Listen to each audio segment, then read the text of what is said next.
Today we are going to speak on a very important topic called as importance of austerities.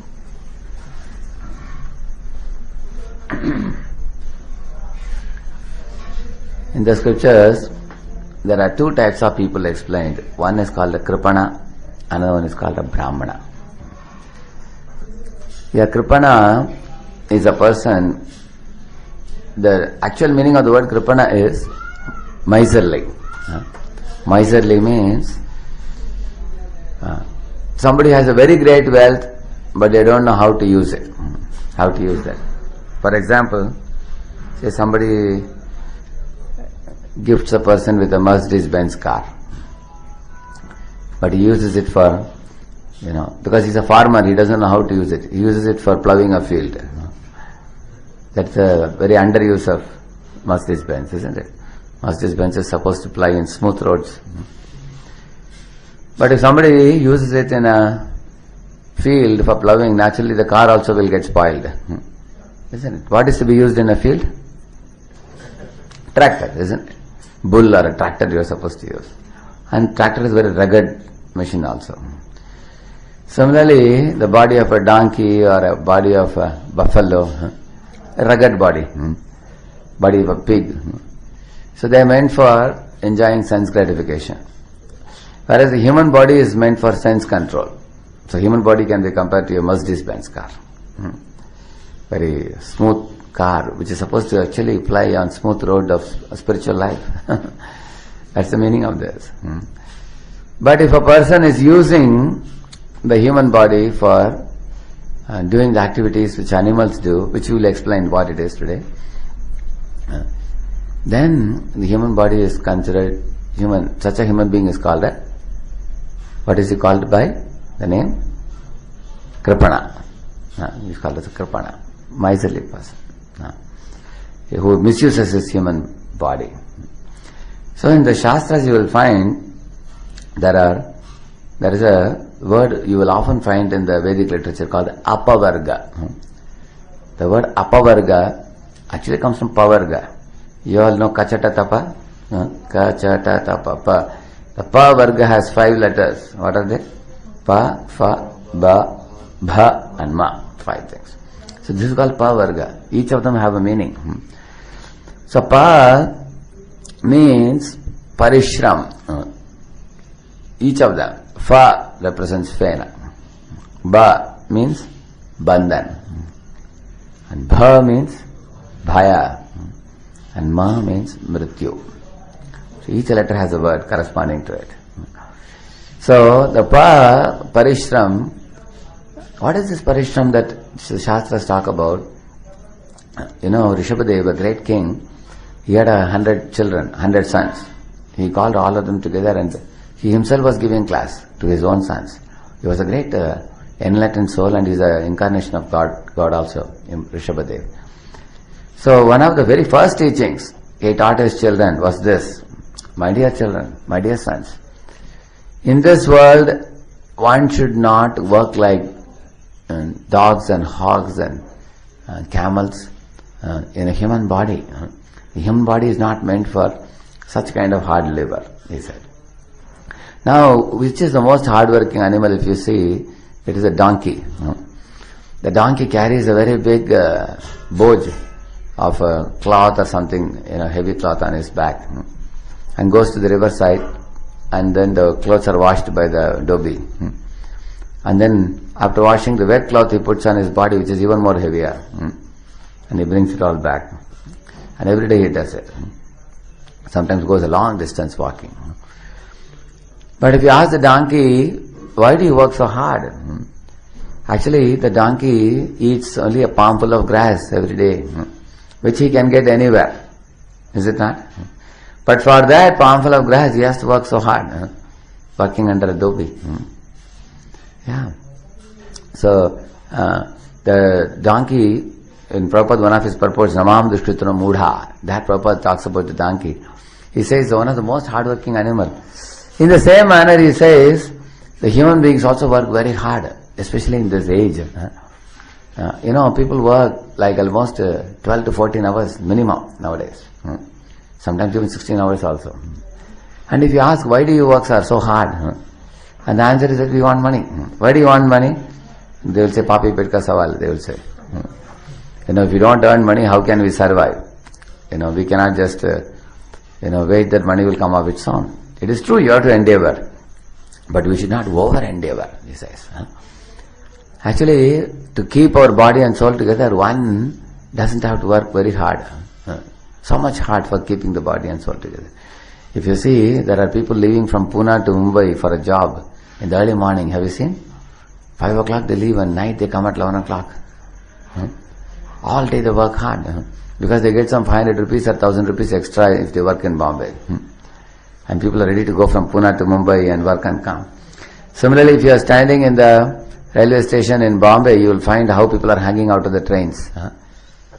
The early morning they leave and night they come back. You have seen that? So you can see the people working very hard. You go to Dadar, the people carrying suitcases and running here and there very, very fast. Men, women nowadays. Even women also. Nowadays men, women both go for job. Why two people go for job in a family? Because they think one man's money is not enough. Because Bombay, the cost of living is very high. So naturally both the people, husband and wife, are working. Still they find money falling short. Just like if you have a tokri basket, you draw water from the well and you pour it in that. All the water, finished immediately. Again you pour, it's finished. So money, what they earn and bring, gets finished. But try to imagine, how does the money get finished? It is because of their own mind which makes them finish the money so quickly. Like one day, I was sitting in an auto behind. One auto wala was asking me, Swamiji, आप ब्रह्मचारी है क्या? He asked me. I said, yes. शादी वादी नहीं करेंगे? He asked me. नहीं, शादी करने की योजना नहीं है. ब्रह्मचारी रहने की इच्छा. I said. Then he said, मेरा भी इच्छा आप जैसे बन जाऊं. Then I asked him, क्यों? क्या हो गया? What happened to you? फिर क्या प्रभु जी, बीबी इतना सताती है. He said, 5,000 कमाता हूं. Then he said, कितना आपका खर्चा है? How much is your expenditure? 5,000 कमाता हूं लेकिन खर्चा हो जाता है 8,000. And he said, 3,000 हर महीना कर्जा लेना पड़ता है. He said, really? How? Then I told him, after the Gadi stopped, I told him, tell me your expenditure. What is your expenditure? He said, for my tobacco I have to spend so much. For my drinking I have to spend so much. For my wife I have to spend so much. For my children I have to spend so much. And more than half the expenditure, he said, was because of his own vyasan, his own bad habits. More than half the money. I said, then he taught him the chanting. I said, if you chant Hare Krishna and control your mind and senses, of course he is also going to prostitute. He has spent some money for her also. You see?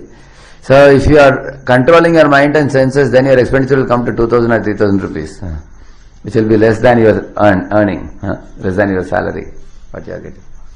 In this way, people think they have to work hard to earn because they cannot control their senses and mind. That is why any amount of money you bring by doing parishram, all the money goes off. Like sometimes you go to somebody's house, they have one car which has no top. That's the open car. They say that that's for evening ride, to go for outing and other things. And they have another car which is a formal car to take to office.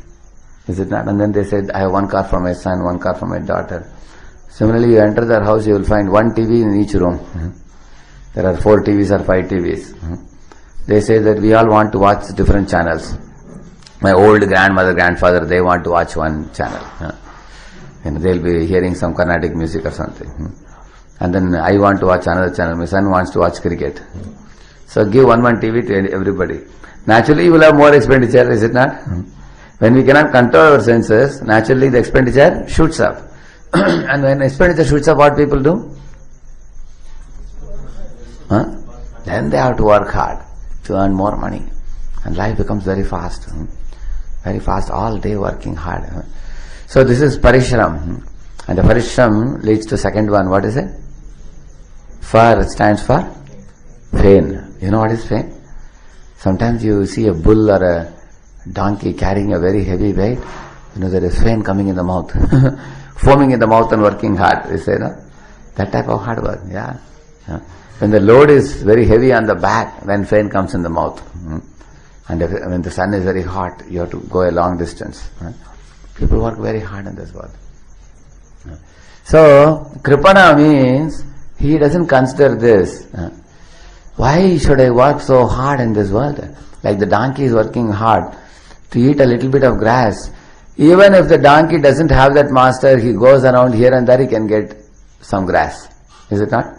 Grass is there everywhere. You easily get it. Similarly, you will find, nowadays you find the children are driven at the 7th or 8th standard itself, study for, gear yourself towards IIT, JEE.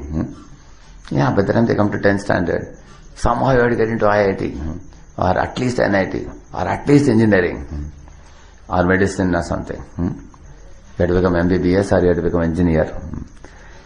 And if you don't make it, at least go for some MSc Science or something, and then eventually try to, go into IIT for your PhD or something. People, you always find there is a constant push. And then after that, study. After that, what? Then after that, at the end of the study, then there is a tension for the job. When you get a job, then work hard, earn. That is the kind of push that everybody gets from all relatives, friends. You will see that. Everybody goes in the same direction. Without any consideration of goal of life, meaning of life, purpose of life. What is this body given for? You see, this body is like a computer in one sense. And our brain is like a CPU. You know CPU in a computer? Central Processing Unit. What does it do? Do you know what is the purpose of CPU? Yeah, process and control. But how does it do? What does it do exactly? It controls the whole computer, correct? It gives, it actually the decision maker in a computer. So our intelligence is, like all the decisions are made by the CPU, correct? Yeah, because everything is sent to the CPU and then it processes the information and gives the decision and then it goes back to the hard disk again. In the hard disk we have many softwares which you use. Is it not true? So our mind is compared to the hard disk, where you have all the different types of desires and plans. So all your files are there. Sometimes you open one file which is equivalent to, opening one desire and making a plan to further expand on it. So our mind is like a hard disk which stores many desires. Yeah. And then the mind gives command to the hands and legs which are like servo motors, with like linear motion or rotary motion. Is it not true? So the Shastras, and who is the soul? Who is the soul in the computer? No. Microprocessor is the mind actually. No, not the current also. Anybody, yeah? He's saying memory. No, memory is actually like what you store in your brain. Brain also has memory. Yeah? Yes? You don't know? How many of you attended Utkarsh camp? You attended? Raise your hands. Okay. How many have attended Spurti camp? Okay. So in a computer, who is the soul? Soul is the operator of the computer. There is nothing. Computer is just a machine, isn't it? Similarly, in this body, who is the soul? The operator of this body. Is it not true? So the brain is like a hard disk or a microprocessor or whatever. Can microprocessor work by itself? No. Yeah, microprocessor requires a person to key in, no? You have to key in. So who is the person who is keying in? The soul. So we have the soul, we have the mind, we have the brain, or the intelligence, isn't it? So, if the intelligence and the mind, they are only fed with information which is about material body and the material world. Nothing more than that. That's why whole world is running here and there like this, people. They have no knowledge of God, they have no knowledge of spiritual world. They have no knowledge of meaning of life. They are using this wonderful body just for working hard and accumulating. And that money accumulated is also like water put in a tokri. It goes up. And they work more hard, foaming in the mouth. So, the soul is actually the karta. It is said, in the Bhagavad Gita, there is a verse which says, Purusha Sukha Dukkhanam Bhoktritve Hetruchyate. He says our sukha dukkha comes by the way the soul decides to act. If you decide to act only materially, working hard and accumulating money, we bring more and more suffering to ourselves. Without understanding the meaning and goal of life. You see? That's why the fena comes in the mouth. And the result of fena is what? Subsequently bandhan. Ba stands for bandhan. What is that bandhan? Punarapi jananam, punarapi maranam, punarapi janani, jatare shayanam. Again and again the soul is given new bodies. Because we have wrong desires in our mind. For executing that we are given new bodies. Sometimes somebody is in a dog's body, somebody in a cat's body, somebody is in a camel's body, somebody is in a horse's body, somebody is in aquatic, somebody is bird. Everybody gets different bodies. Because our own desires are creating these bodies, you see. So we are the creator of our destiny, the future destiny. Like you go to a tailor and you give an order for making a particular type of shirt and pant. He makes and gives you. You gave the order and he makes and gives you. And you pay the price. Our karma is like that. So then we get into bandhan. And then there is also bhaya. What is the bhaya? The life in city is a great bhaya. Fear, great fear. What is the fear?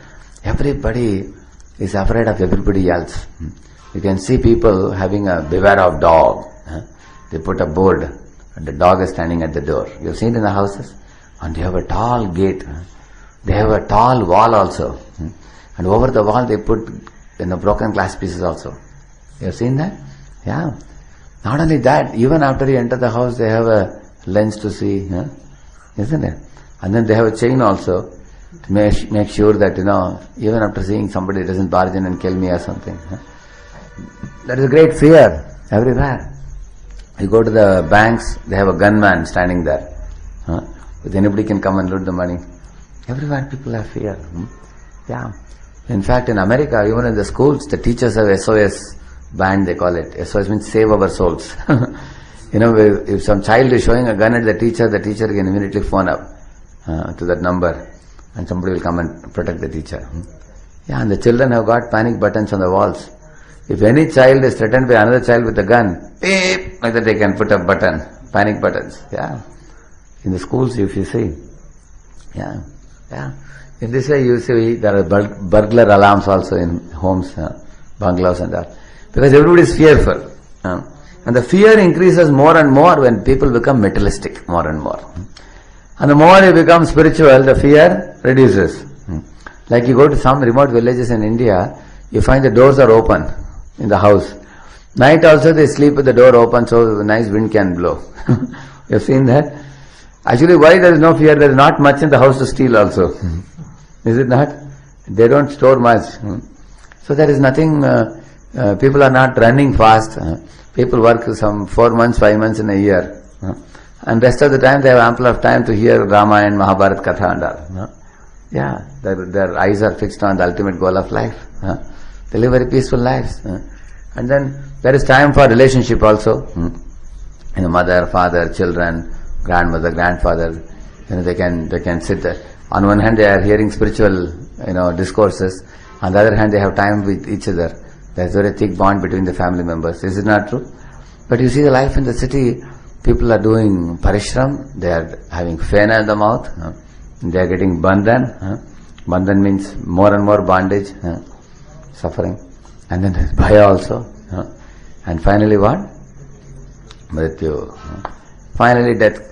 Everybody goes through this death. Everybody has to go through. Nobody can escape death. Jatasi dhruvam mrityur, dhruvam janma mritasya, Krishna says.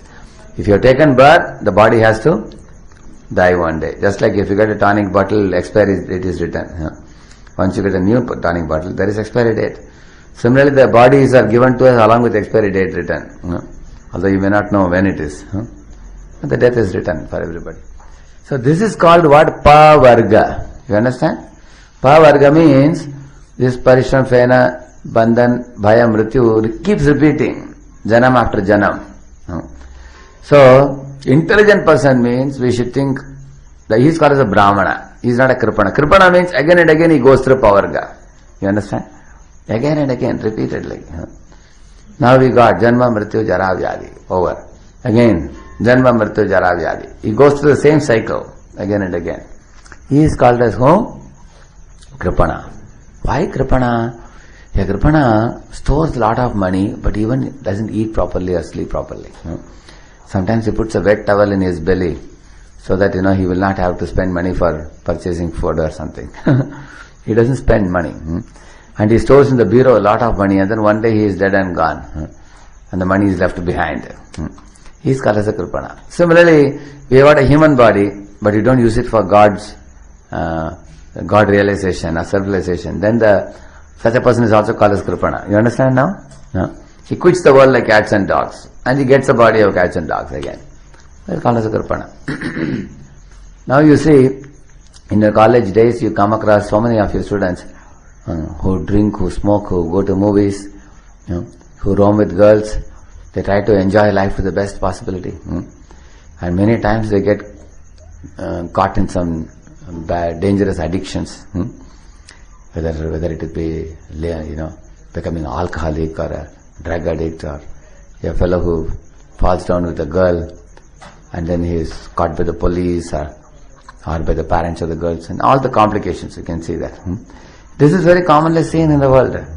Most living beings, they get caught in, 90% of the living entities, they get caught in these things. So they are Kripanas. This is called Kripana. Kripana means you work hard for material life and you don't become happy. There is no happiness. Although there is a talk about happiness.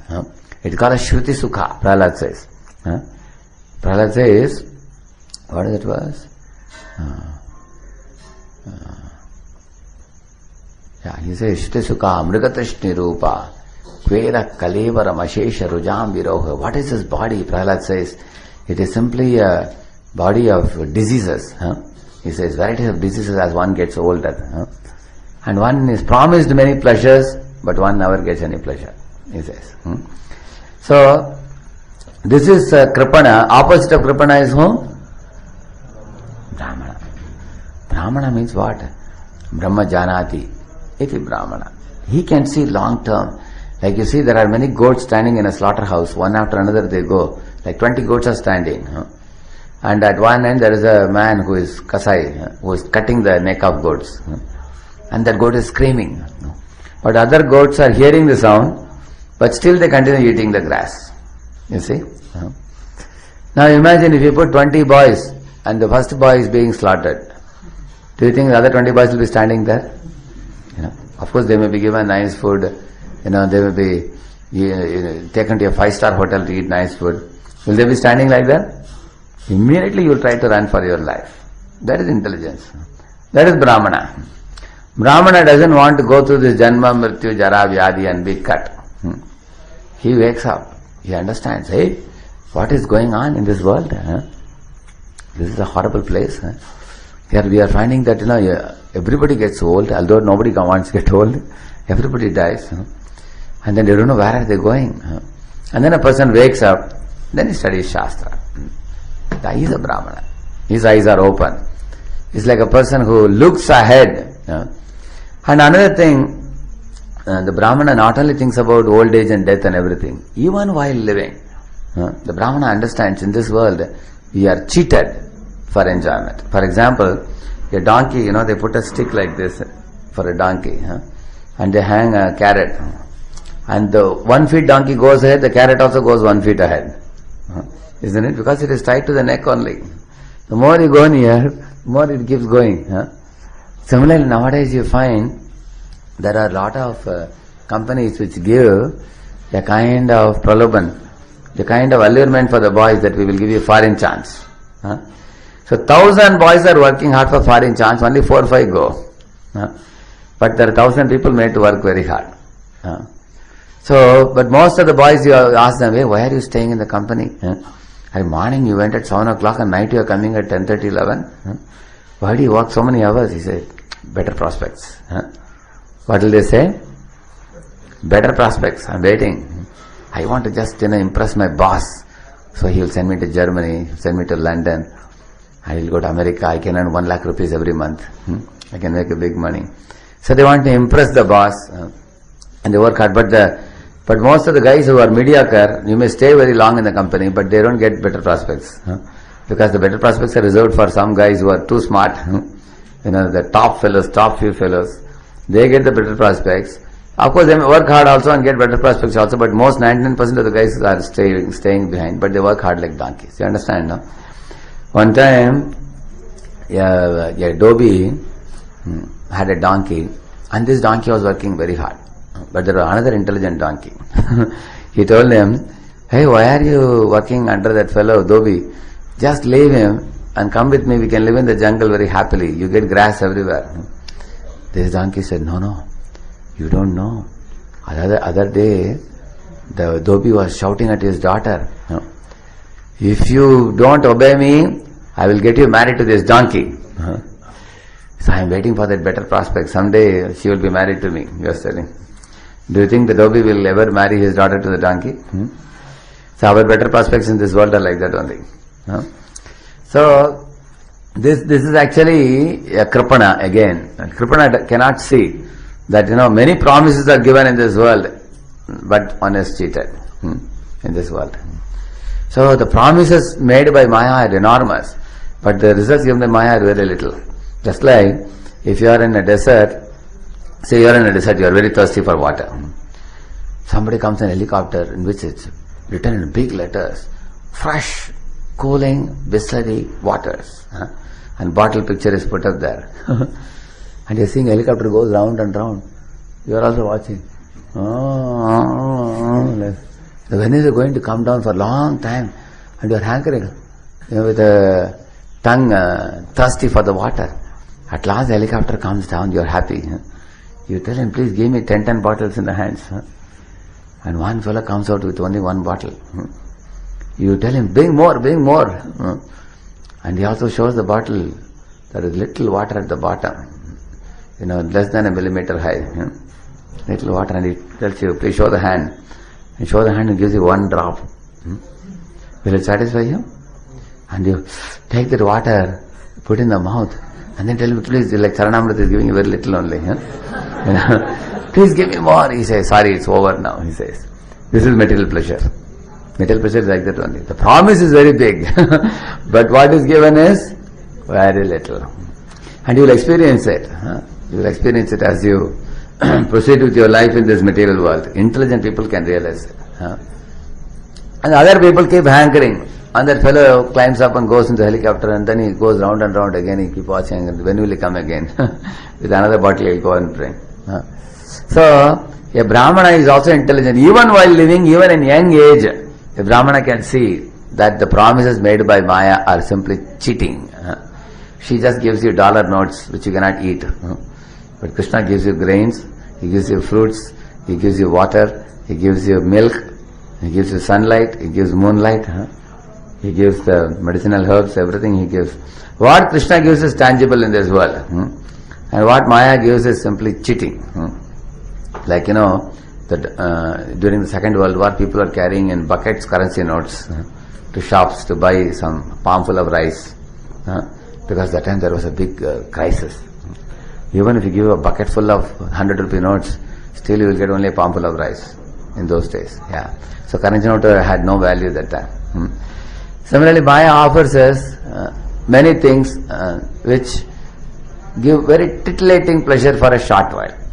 So Brahmana doesn't chase after that. The Brahmana is actually supposed to be a very intelligent man. Brahmana, those who come to spiritual life are considered Brahmanas. So Kripana means he's a miserly person. He takes the human body to do the same activities what animals do. Eating, sleeping, mating, defending, again and again. Same old activity. You can say sometimes man grows in age, but not in maturity. Like you find, when I went to Chennai, I saw one man who was 66 years old and sitting and watching TV, cricket.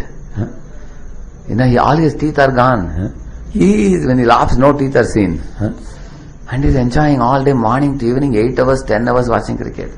His age has gone, but he's not preparing to go back to Godhead. When Prabhupada went to America, he also saw old people playing cards. In India also you find, even in temple people sit and play in some temples. If you see, you go to some Vittal temples on the way, sometimes you go in the train, there is a Gopuram, there is a temple veranda, and people are sitting and playing cards. You've seen that? Yeah. Because they don't know the value of human body. Prabhupada saw in America also. Some old men were sitting in a bank of a pond and catching fish because their life was boring for them. They want to do something. Somebody is reading, putting a glass and reading newspaper. Tiny letters, trying to read, cover to cover everything in a newspaper, practically reading 4 to 5 hours a day. Because they have nothing to do, you see. So, Prabhupada told the boys and girls in America, you are all young boys and girls, you are intelligent, and you are willing to listen. So I am teaching you, Prabhupada said. Look at these old fellows, he said, old dog cannot learn new tricks, he said. It's useless to teach these fellows, they are not interested. And they are going to die like cats and dogs. Like one man, Prabhupada saw, he was playing this golf, Golf you call it? No, what is it, which they put a ball in a hole? Golf only, isn't it? Snooker they call it. And Prabhupada saw old people playing that and trying to put the ball in a hole. And Prabhupada said, look at this fellow, all his life he has spent like this only. And Prabhupada said, you will become a rat in that hole or a cockroach in that hole, you see. So, life, one who is wasting his human body is called as Kripana. And Shastra says, don't be a Kripana, become a Brahmana. Says. A Brahmana is one who performs austerity. Now we are coming to austerity. What is austerity? See, austerity means tapas, we call it. Tapasya. Tapasya means that which you do to get the long-term spiritual benefit. That is called tapasya.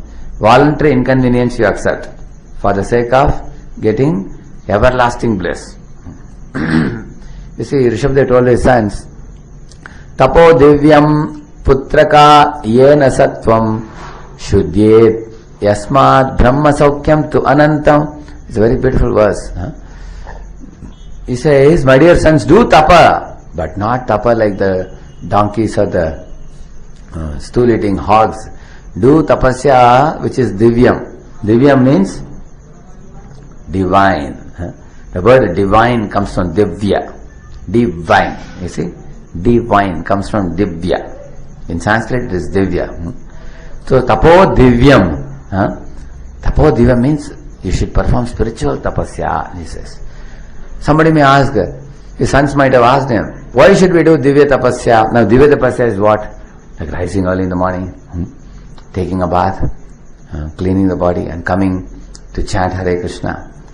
Mind may be reeling, one may say that, oh, I am not liking this chanting. Chanting is not tasty. But still you do it. It's a tapasya. You do the tapasya because he says the result is what? Divya tapasya. Tapo divyam putraka yena sattvam. Your mind will occupy the nature of sattvata. Sattvaguna. Sattvaguna means above tamaguna and rajoguna. There is sattvaguna. Pure habits you can cultivate. Shuddhyet. Your mind will become, Shuddhyet means what? Purified. Yasmat Brahma Saukyam to Ananta. You will get Brahma Saukyam, he says. Brahma Saukyam means spiritual pleasure. Spiritual pleasure means that pleasure which can never be taken away from you. Permanent pleasure. It will always remain with you. But the material pleasure is something, when you come in contact, it gives you little pleasure. And then the pleasure gets over. When you want more, then you have to hanker for more and more. Then you have to work more and more hard. That is material pleasure. You see? Prabhupada will explain it in one of the verses we'll read now. So this is the spiritual pleasure for which you should be ready to do austerities. Tapasya. Why tapasya? In Bhagavad Gita, Krishna says, Yajnadana tapaschaiva pavanani manishinam.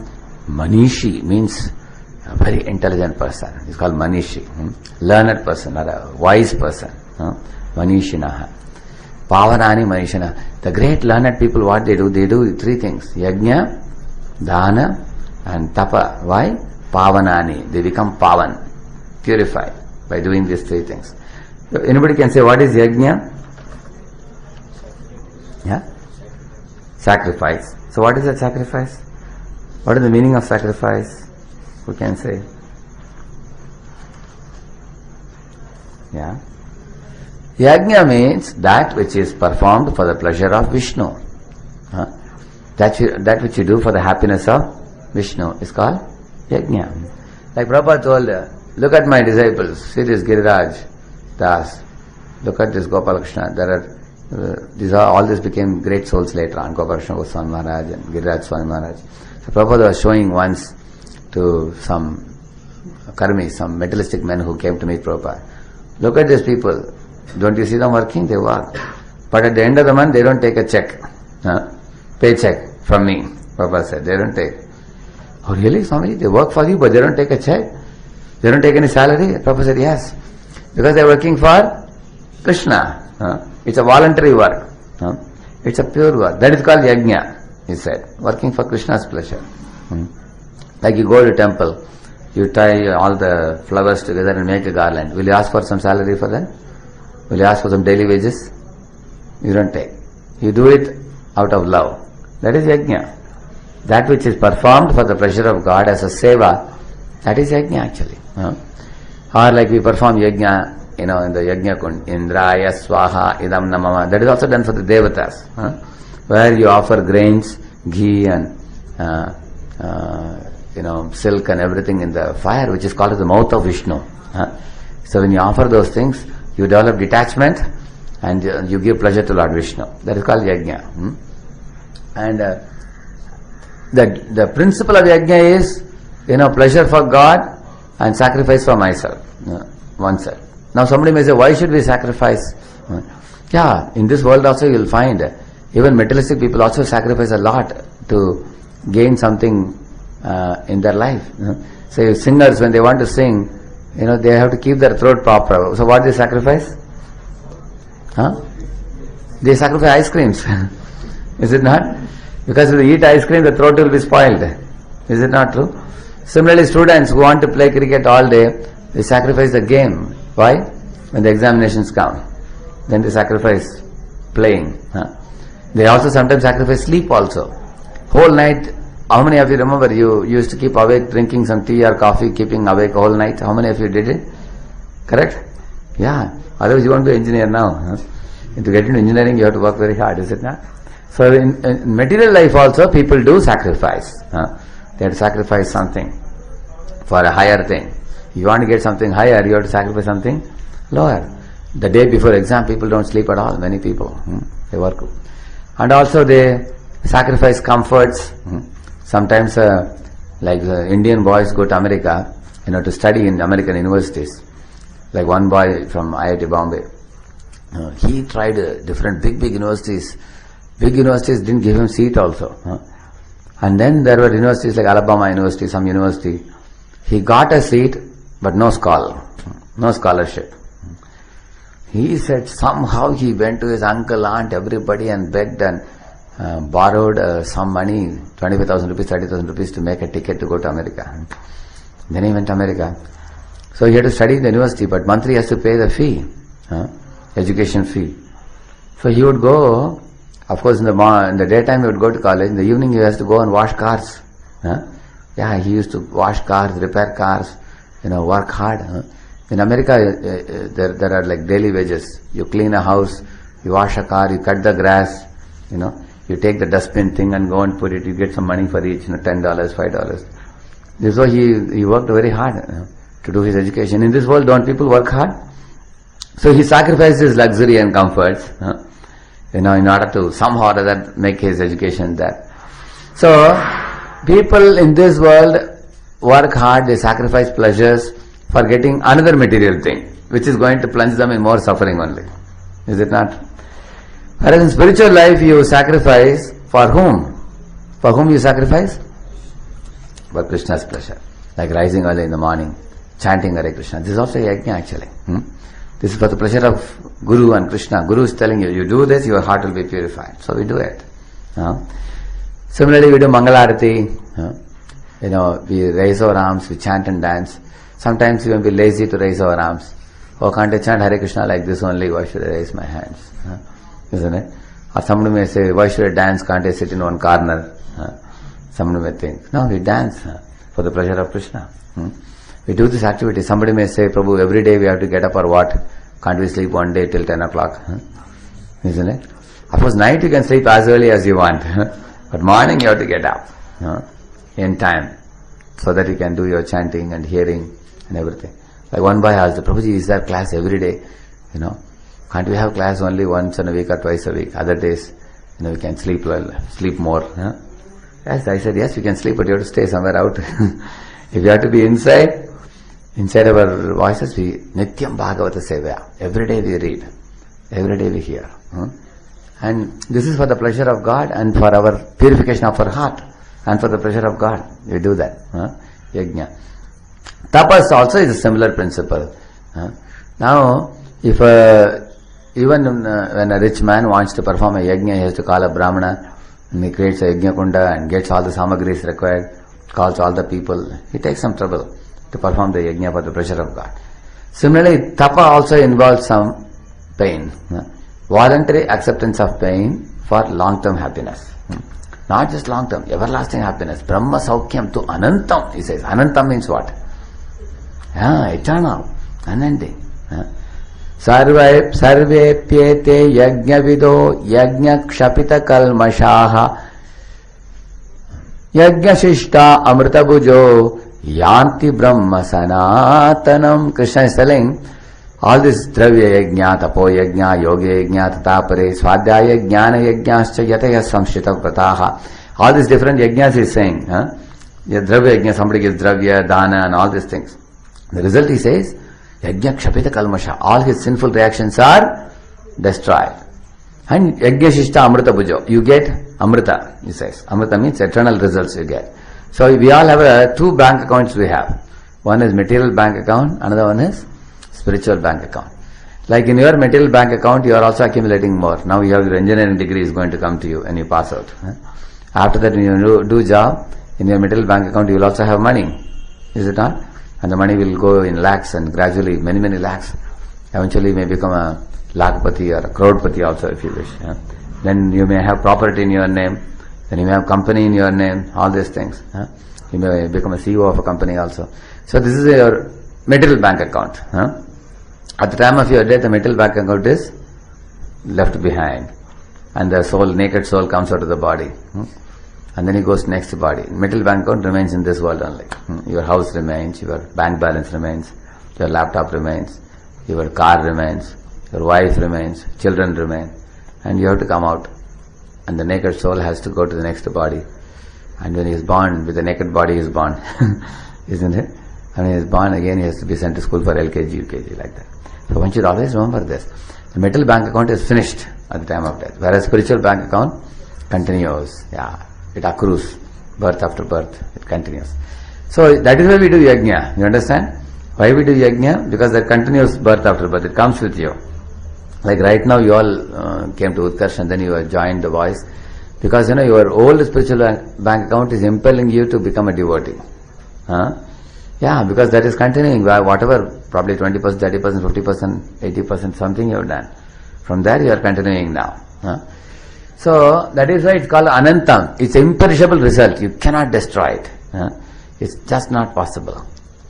It's impossible to. Just like, for example, in computer also, there are some files you cannot delete. You know that? Any of you have seen such files in the computer? Like some command files and all, they have certain files they have. You go there, you highlight it and you put delete, it will give some signal. It will give, hey, don't try to delete this. This is not supposed to be deleted. Because it's a very vital file, so they have put some lock or something in that. Similarly, your spiritual account is like that. Nobody can delete it. It remains permanently and it keeps accumulating also. That's another thing. The more you do spiritual thing, it keeps accumulating more and more. And the nature of the spiritual account is, it stays in your system and keeps giving you happiness. More and more. Like for example, you will see good activities you do in this world, you feel happiness. You will see. Say you have 2 chapatis. You give 1 chapati to your dog and 1 chapati you eat. You feel happiness, although you have given dan. On the other hand, imagine you eat both the chapatis and take a stone and drive away the dog. Will you feel happiness? Your belly gets chapati, but your mind doesn't feel happy. Why? Because it's a selfish activity. So even a selfless material activity gives you happiness. What to speak of a selfless spiritual activity? It gives a eternal happiness. everlasting happiness. God has designed His world in such a way, you do good activities, you feel happy. Like you do yogasanas, you feel happy in the body and mind also. After doing yogasanas, you will feel, mind will give you a feeling that you are like a palawan. You're very strong if you do yogasanas. Similarly, give up all the bad activities, you feel some sense of encouragement from inside. And that encouragement is given by God. He gives you. Any good activity you do, and if it is spiritual, it gives lasting happiness, bliss. And bad activity you do, you feel guilty feeling. You get that, conscience kills you from inside. You did this wrong, you did this wrong. Which means God has created the world in such a way that those who do bad go to hell and they suffer. And even before going to hell, they suffer with guilt. And those who do good, they go to heaven. And even before going to heaven, they feel happy here. And those who do spiritual, they go beyond heaven to spiritual world. You see? It's amazing. That's why he says, Yajna Shishta Amrita Bhujo. He says, it gives you Amrit results, it gives you. And Yanti Brahma Sanatanam, you go towards the spiritual world, he says. And this type of tapasya, which we do, is explained in Bhagavad Gita. So Yajna means for the pleasure of Vishnu, Dan means charity for the pleasure of Vishnu. And Tapa means, accepting some suffering with your body, with your mind and words. For pleasing Krishna. Let us see what type of suffering we are expected to accept. Text number 14. This is 17th chapter, 14th verse. Please all of you repeat. Devadvija Guru Prajnam Pujanam Shauchamarjavam Brahmacharya Ahimsa Cha Shariram Tapavuchyate. This is Shariram Tapa. Shariram Tapa means tapasya for the sharir, for the body. What is the tapasya? Very simple. He says, Deva means Lord, Supreme Lord. Dvija means the Brahmanas or learned people. Guru, spiritual master. And Prajnam means wise people like our parents, like mother, father, elder brother, people like that who are learned and wise in the, they may not have spiritual wisdom, they may have worldly wisdom, but still we respect them also, because they are elders to us. So Deva, Dvija, Guru, Prajnam, Pujanam means what? We should worship them. We should worship them, respect them. How we worship them? By doing Dandavat Pranam to them. That's why we worship. Like you offer Pranam to Prabhupada, then you offer here. So one should never feel lazy for offering obeisances. Like sometimes one offers obeisances with one hand or one side or something. One should never be lazy because it's austerity of the body. Yes, there may be trouble in bowing down, but we are all young people. Young people can easily bow down. You are not an old man. So this is austerity of the body. Similarly, dancing in Kirtan is also austerity of the body. Some days you dance, you feel great ecstasy. You feel like flying in the sky. You feel very happy. Another day you dance, you don't feel so much happiness. You think, oh, today dancing is boring for me. But still we do it. Why we do it? It's austerity of the body. We do it. Because our mind always will say, sometimes mind will think, this is pleasurable. Oh, this is boring. But we don't care for the mind. What we do with the mind? We catch the neck of the mind and throw him away out of the window. And we follow what God wants us to do. That is tapasya. You know that this is right for me to do. For example, Tulsi Maharani, we water her and we circumambulate. It takes a little bit of trouble. In Indian homes, if you see, ladies regularly do in many homes. In every home there is a Tulsi Dal. In the morning a lady gets up. For women also there are austerities. If you see, you have to rise early in the morning, come out of the home. Like my sisters when they were small girls, when they were very young, my mother trained them. They would get up in the morning and take water in a bucket and sprinkle, water outside, and they put a rangoli outside. You have seen that? And then they go inside. Of course, they have to take a bath before all that. They go inside in the puja room also. They punch it and then they put a rangoli there, and then they go and get the flowers. They make a garland and keep it ready. They keep some milk ready for the offering and everything. All that they would do, because it is said woman actually rises even before the man in a house, isn't it? So, like women have their duties, man has his duty also. Like you will see, Krishna also rises early in the morning and performs his duty by giving charity to Brahmanas, by performing yajna. He performed yajna, dana, tapa, all this in Dwaraka, you will find. Setting an example for all human beings. So, in the Ajamila section, Prabhupada explains in the second chance book, how Ajamila, he's a Brahmana boy. So naturally he would get up in the morning, he would bow down to his mother and father. Then he would go and bow down to his guru. Then he would go to the temple, then ring the bell and bow down before God and pray to Him. May my day go properly today. May I not commit any sinful activities during the day. May I not hurt any other living beings. May I not injure anyone. May the activities that I will do today be beneficial to everybody. So one actually begins the day in a very with auspicious note like that.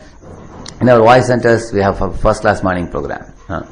We have beginning with chanting, then after that you have Mangalarati, then you have hearing, then you go to college. So the morning slot is a spiritual slot, right from the time we get up from the bed. It's a beautiful.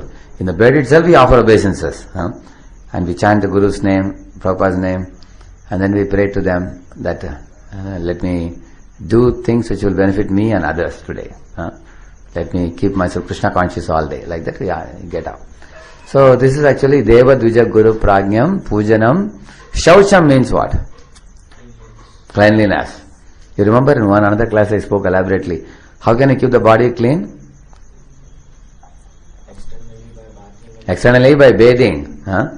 At least bathe once a day, minimum once a day, if possible twice a day. We should bathe the body. And also whenever we pass stool, we should take a bath, because the whole body gets contaminated. And then we also wear fresh dress. We only wear cleaned dress. We never wear a dress for the second time. We wash it and we wear it. That is cleanliness of the dress. Then cleanliness in speech also. How we speak, that will come. Similarly, cleanliness in thinking, cleanliness in heart, everything is there. But here especially the cleanliness of the body is being spoken. We have to keep our body clean. Like you see, whenever I would travel, I would carry this wet towel, like just fold the wet towel, keep it in a carry bag, and keep it in the bag inside. And then I would travel 25-30 hours, go to some other place. And then when I go to that place, when I would take out the towel, it will be like very smooth, like sada hua, you say, like a rotten, it looks like that. But I didn't know that some bacteria was coming up, some black dots were coming in that, I didn't know. But when I started using the towel, after bathing for purging the body, something caught and led to some skin rashes. So one of the doctors recently was telling that the wet towel should never be kept like that. We should dry it completely. Otherwise, if we keep it wet for a prolonged period of time, you catch. So that is also cleanliness. You understand? We have to wash the cloth properly with soap and rinse and everything. There should be no uncleanliness. So he was telling, just because of this one small uncleanliness, the doctor says the treatment is 1 month treatment. Every day you have to put some honey, milk, and this what powder? Guptan powder in the body. The whole cleaning the rashes, it takes almost 2 hours every day. Can you imagine? For 1 month you have to give 2 hours every day. So he was telling you have to be clean. We learned that we have to be more clean. You understand? Keeping the body clean. Similarly, then what he says, Shaucham, Pujanam Shaucham, Arjavam means simplicity. Simplicity in dealings with others, which means non-duplicitous. Recently I was hearing one very nice slogan. Bahar aur, Bhitar aur, Yata Bagula Vesh, he says. You know the Bagula? Bagula, you know? Crane. Bagula Vesh, he says. And then he says, उससे बढ़कर अच्छा उस व्यक्ति से बढ़कर अच्छा कौवा बाहर भीतर एक, he says. What is the meaning of this?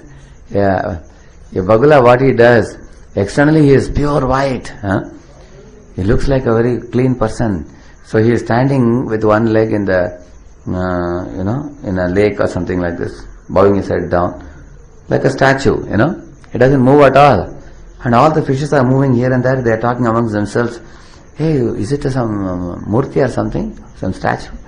This bird is not moving at all. He seems to be a gentlemanly crane. He doesn't eat us. Because generally other birds, they eat the fishes.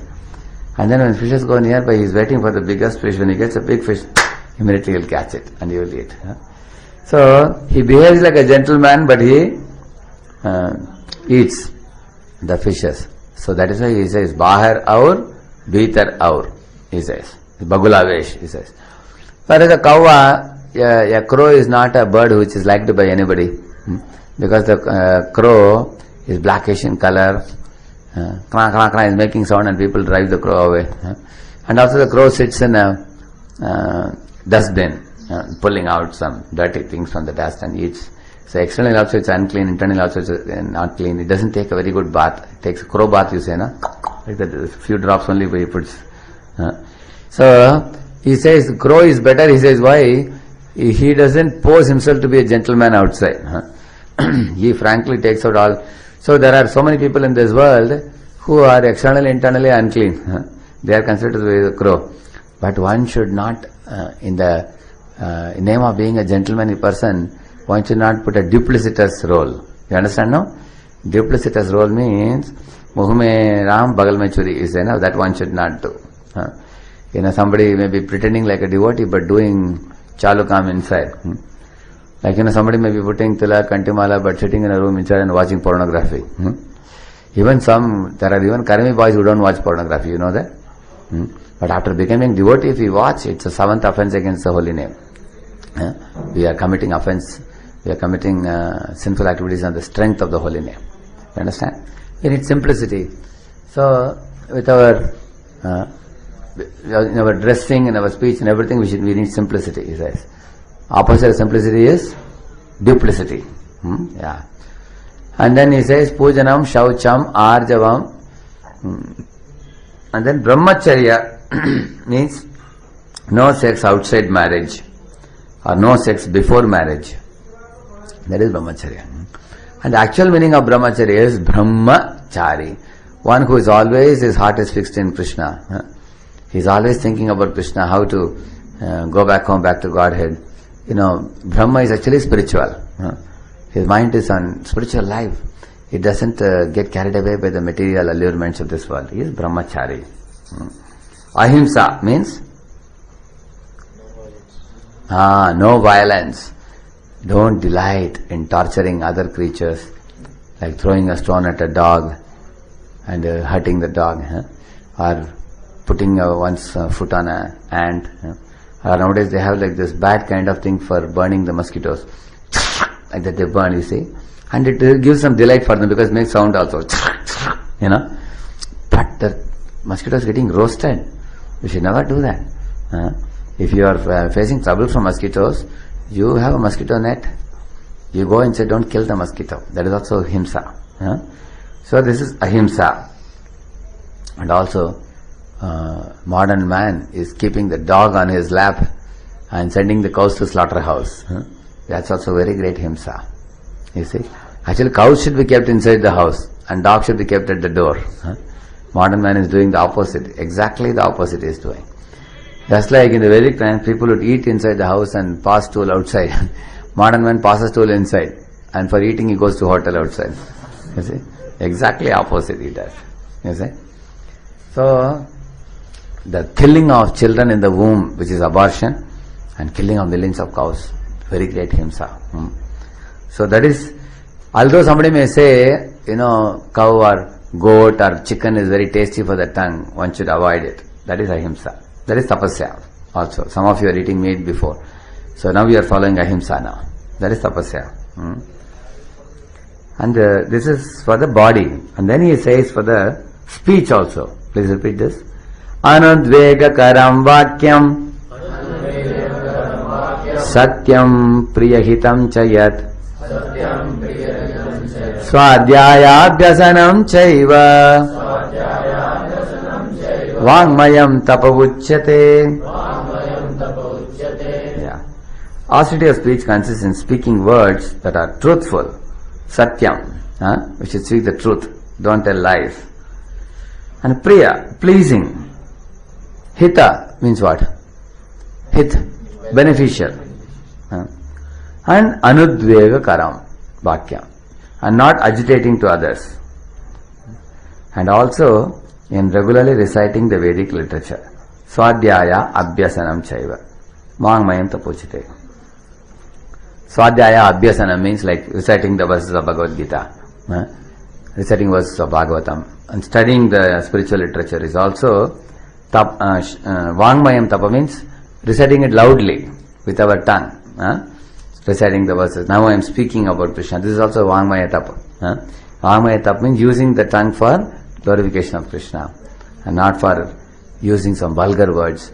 Nowadays in colleges, for every sentence they have one prefix and suffix vulgar word. You can find in the college. That is opposite of this. They are not having the Vachak Tapas. They are not having. Tapas means you have to control. As soon as something bad happens, many boys, use some bad word and say, they curse the situation, they curse the other boys, they curse the teacher, correct now? Yeah. And they use dirty words, bad words, which becomes a second nature for them. So, Vangmaya Tapa means we should never speak bad words.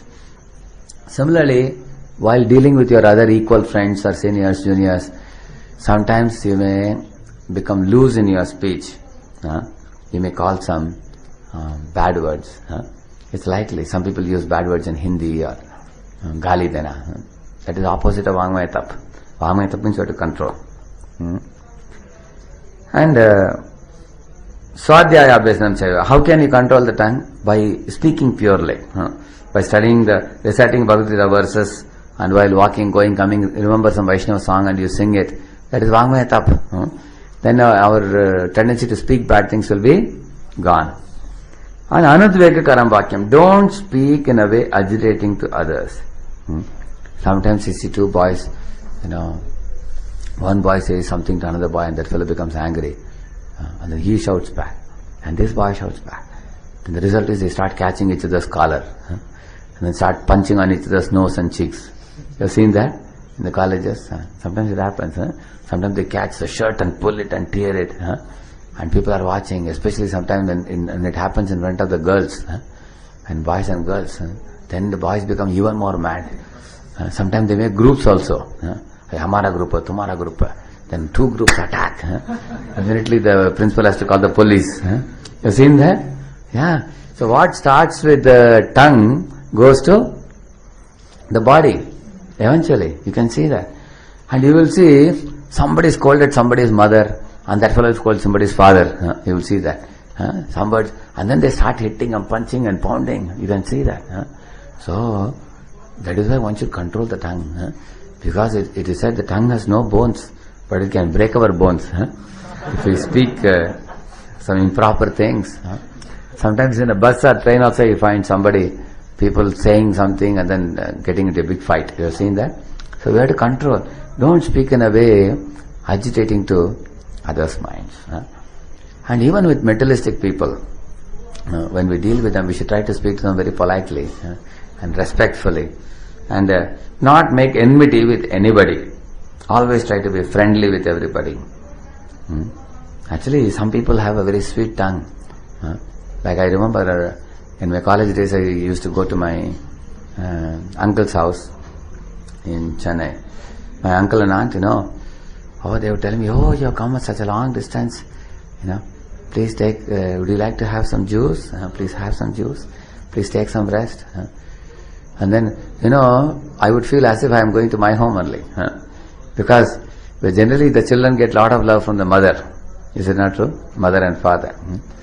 So, when somebody speaks in a way very pleasing to us, it's very soothing to our heart. Is it not true? And as devotees, when we are preaching, if we don't learn the art of speaking in a pleasing way, especially to people who are very new, totally new. See, everyone in this world is thinking, what is in it for me? Is it not true? When you meet new people, unless you learn the art of listening to them, and also appreciating them, encouraging them, congratulating them if they get good results. Even if they increase from 1 round to 2 rounds, you appreciate them. All of you got appreciation when you were coming for the classes and subsequently to Sankalp Surti and all, correct? From who all you got appreciation? From seniors, right? The facilitators and other brahmacharis who are coming. So you got a lot of encouragement. Even now you are continuing to get also, correct? Because without such encouragement, none of us can progress in spiritual life. Is it not true? Imagine from the day one only, as soon as you came, if somebody told you, hey, you are a fool, huh? You are a muff, you don't know, you are not the body, you are the soul. Huh? If somebody told you would have run away. Huh? Is it not true? And that is why my spiritual master used to often say that preach to the heart, used to say. Huh? So don't speak harshly to very new people. At the same time, Prabhupada says here, the purport, one should not speak in such a way as to agitate the minds of others. Of course, when a teacher speaks, he can speak the truth for the instruction of his students. But such a teacher should not speak to those who are not his students if he will agitate their minds. This is penance as far as talking is concerned, he said.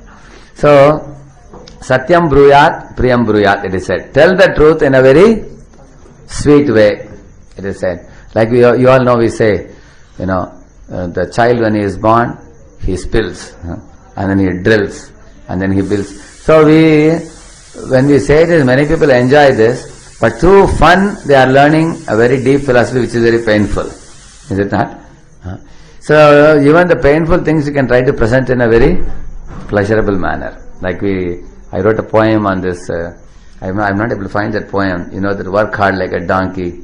There's a poem, probably in this, I written that poem. It's there in that Austerity camp. We have one booklet. We have that booklet. Let go. You have that one booklet? A second. It was in this book. I put it in one of these places.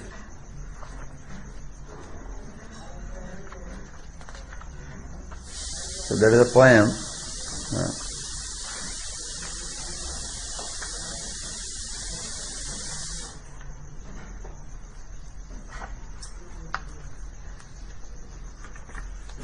So why did I write that poem? The poem is funny, but through the poem we are teaching some very... So people like poems, isn't it?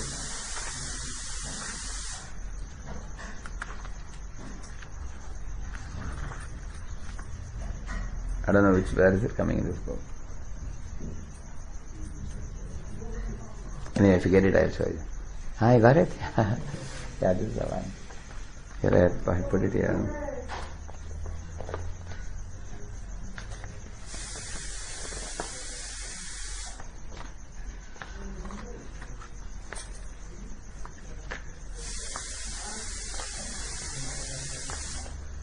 Oh, maybe it's in the other one. You have the other booklet? Is it the latest one or the old one? Here I have cut it. It's there in the old one. Anyway, it's a poem which talks about power gun. I told you about power gun today. Parishram Sena. It's about that. He wrote in a poem. So we should try to speak it sweetly. Our purpose is the teacher can instruct the students, which may apparently be considered harsh. But if a teacher doesn't tell the truth, imagine if we speak only very, very pleasing to people. If you tell the boys, you are nice, your activities are nice, and the result will be what? Your boy will never grow in spiritual life. Correct, no? You have to tell him, Prabhu, you have to chant Hare Krishna. Prabhu, please come for the class. Like, when we hold camps, sometimes boys may not want to come. They may say, Prabhu, I will go home and just I will enjoy watching TV. So you have to tell them little strongly. No, Prabhu, you have to come for the camps. Very important. Please come. So you have to sometimes be firm also to them. But how we should be firm? Like a iron fist with a velvet gloves. Say, Velvet gloves is love and care. Iron fist is instruction. So you have to package the instruction with love and care and give it. Boom. The person will say, who is punching me? And then you see the velvet, you say, no problem. Velvet is there. Looks nice. Like a sponge. So we should give instruction which is encapsulated with love and care. That type of teaching we should do. Then people will. So, like the Prabhupada is saying. Besides that, one should not talk nonsense. The process of speaking in spiritual circles is to say something upheld by the scriptures. One should at once quote from scriptural authority to back up what he is saying. Prabhupada said we should be like lawyers. Anybody asks anything, you should be able to say something and quote a verse from Bhagavad Gita. Verse number 7.14, 18.66, like that. Prabhupada wanted us to be like lawyers. At the same time, such talk should be very pleasurable to the ear. Satyam bruyat, priyam bruyat, means very pleasurable. By such discussions, one may derive the highest benefit and elevate human society. There is a limitless stock of Vedic literature, and one should study this. This is called penance of speech. You understand? Anudvega karam vakyam satyam priya hitam chayat, he says. And then, this is the last in the series. Mana prasada samyatvam maunam atma vinigraha bhava samshuddhirityeta tapo manasamuchyate. Satisfaction, simplicity, gravity, self-control and purification of one's existence are the austerities of the mind, he says. Prabhupada says in purport, to make the mind austere is to detach it from sense gratification. This is a very powerful purport. You can note down the verse number 17.16. 17.16. Powerful purport it is. What is the meaning of austerity of the mind? To detach it from sense gratification. This is the toughest thing to do. Because all our senses, Shabda, Sparsha, Rasa, Rupa, Gandha, they always want sense gratification. Eyes want to see beautiful woman. Ears want to hear sweet sounds. Hand wants to touch some soft objects. And the nose wants to smell something fragrant. And the tongue wants to keep on tasting something delicious, tasty like that, you see. And the skin hankers for sex life, you see. Twach. So, Shabda, Sparsha, Rasa, Rupa, Gandha. Everything wants sense gratification. Have you seen that picture with a man with big hands coming and showing him in the nose? You've seen that picture, isn't it? They all are pulling us in 5 different directions like this. That is why austerity of the mind means to detach our mind from sense gratification. It should be so trained that it can be always thinking of doing good for others. Often we think of doing good to ourselves only. Now we should think of doing good for others. The best training for the mind is gravity in thought. What is the meaning of gravity in thought? We should not think loosely, dirty things. Like before going to bed, you bow down. Maybe you can chant Narsimha Arati or something. And then you go to sleep. Don't try to think of women at the time of going to bed because you will have bad dreams. Similarly, one should keep the mind pure. He says, one should not deviate from Krishna consciousness and must always avoid sense gratification. To purify one's nature is to become Krishna conscious.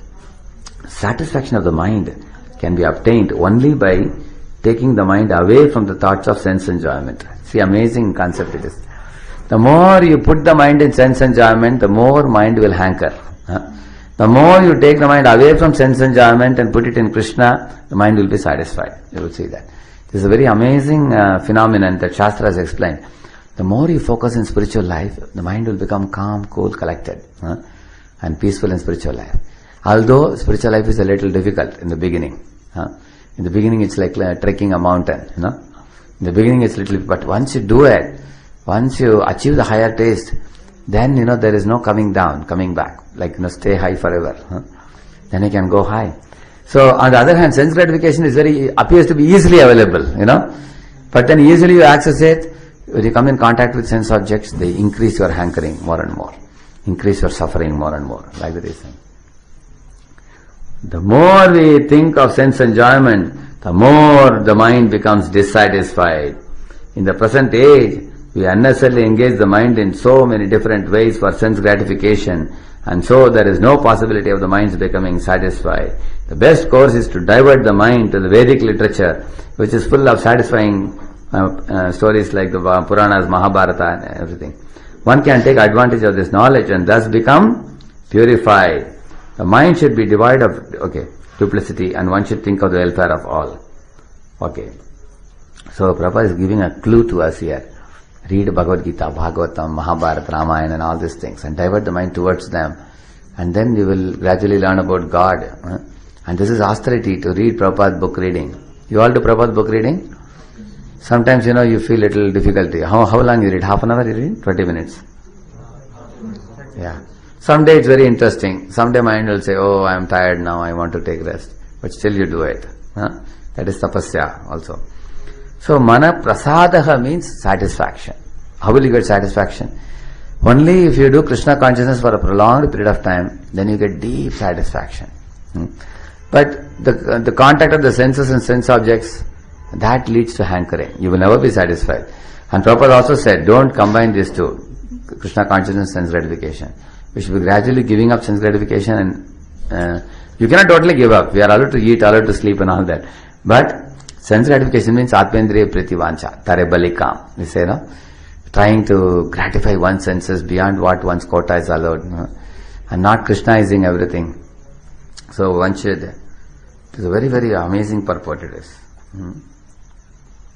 And then he says, maunam, keep the tongue not vibrating unnecessarily, speaking gossip. Because the tongue and the mind are connected. When the tongue vibrates, the mind becomes hyperactive.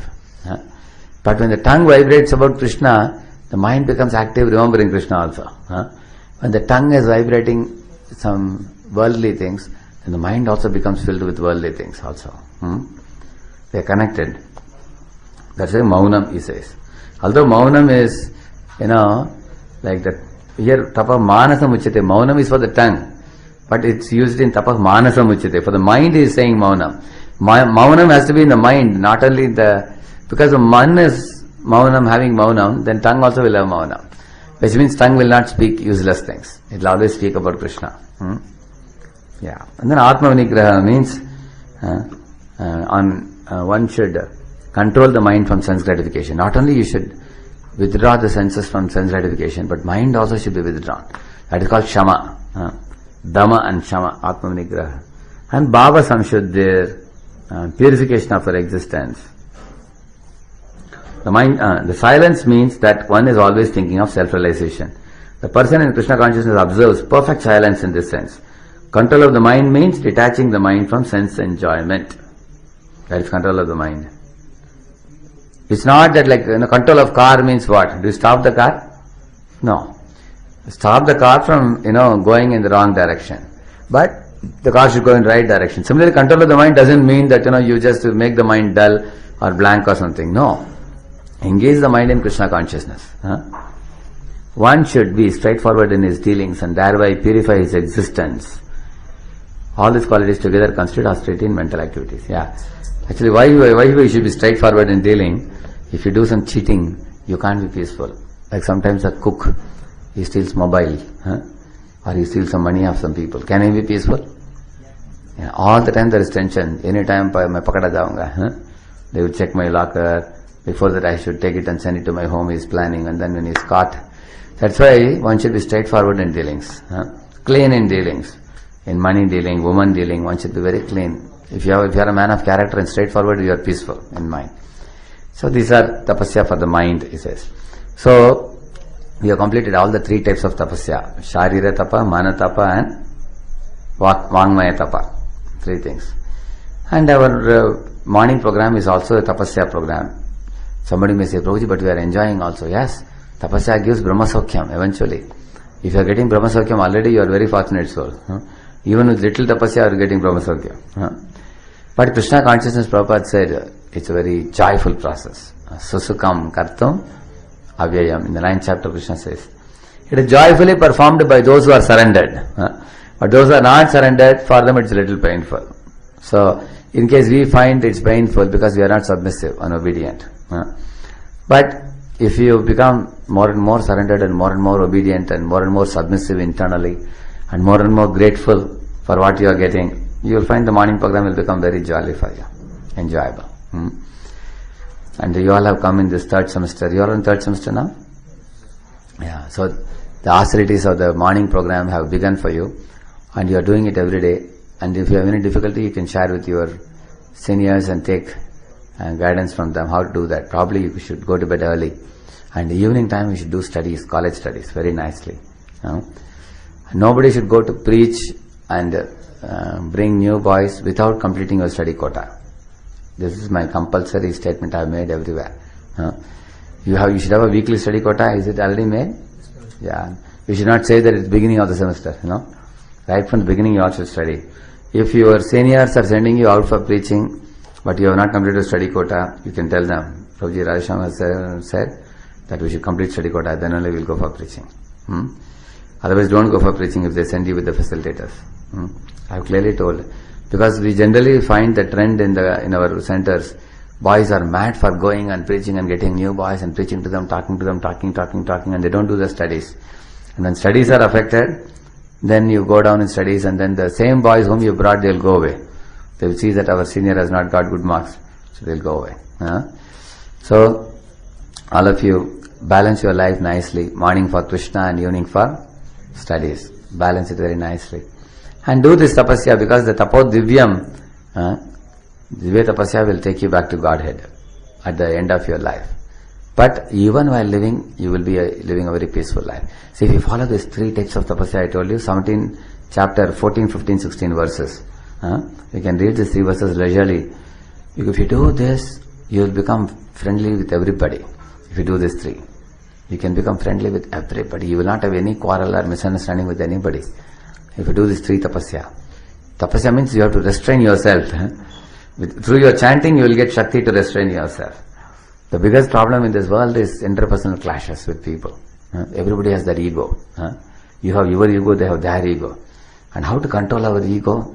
Through these 3 types of tapasya. You do it, then you will see you will make friendship with everybody. And then everybody will love you. When people see you becoming more saintly and more godly, and more control in your mind and senses, the respect and love for you will increase. And then that way you will lead, you are not warring against anybody, warring against Krishna also you are not doing. Then you are preparing your way back to Godhead by that such tolerance. Thank you very much. Srila Prabhupada ki, Gaur Bhakta Vrinda ki.